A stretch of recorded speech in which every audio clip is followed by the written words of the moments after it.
नागालैंड के लॉन्गलैंड में सांस्कृतिक आदान प्रदान कार्यक्रम विशेष अतिथि के रूप में पहुंचे असम विधानसभा के विपक्ष के नेता देवव्रत सैकिया। क्या असम और नागालैंड की संस्कृति और परंपराएं एक दूसरे से जुड़ सकती है? इसी उद्देश्य को लेकर 16 मई 2025 को नागालैंड में लॉन्गलैंड जिले में एक भव्य सांस्कृतिक आदान प्रदान कार्यक्रम का आयोजन किया गया। नमस्कार, मैं रिचल सिन्हा और आप देख रहे हैं न्यूज़ वन नॉर्थ ईस्ट।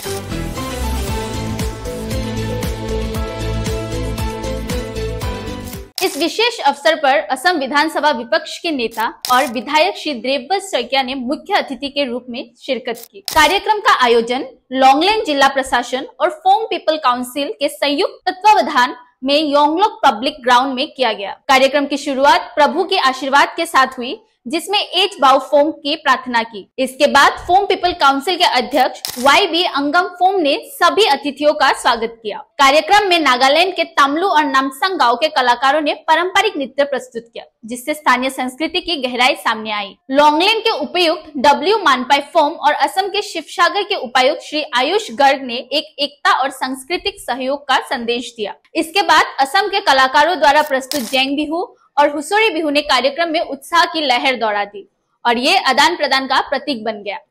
यह व्यापक उस क्षण को दर्शाता है जब असम और लोक कलाकारों ने जैंग बिहू और हुसोरी बिहू जैसे पारंपरिक नृत्य प्रस्तुत किए।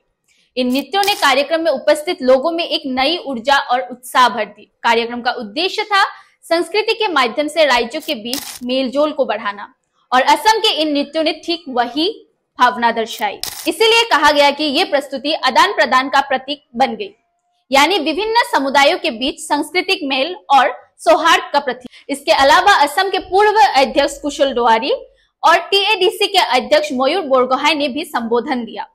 कार्यक्रम के अंत में पोंगो सांस्कृतिक मंडली नागालैंड द्वारा एक रंगारंग प्रस्तुति दी गई, जिसके बाद कार्यक्रम का औपचारिक समापन धन्यवाद प्रस्तुति के साथ हुआ। पूर्वोत्तर भारत के दो प्रमुख राज्य असम और नागालैंड के बीच आयोजित ये सांस्कृतिक आदान प्रदान कार्यक्रम एक ऐसा सांस्कृतिक सेतु बनकर सामने आया है जो न केवल दोनों राज्यों की समृद्ध परंपराओं, लोक कला, नृत्य और सांस्कृतिक विरासत को संयोजन का कार्य करता है, बल्कि उनके बीच सौहार्द, समझ और भाईचारे का गहरा संदेश भी देता है।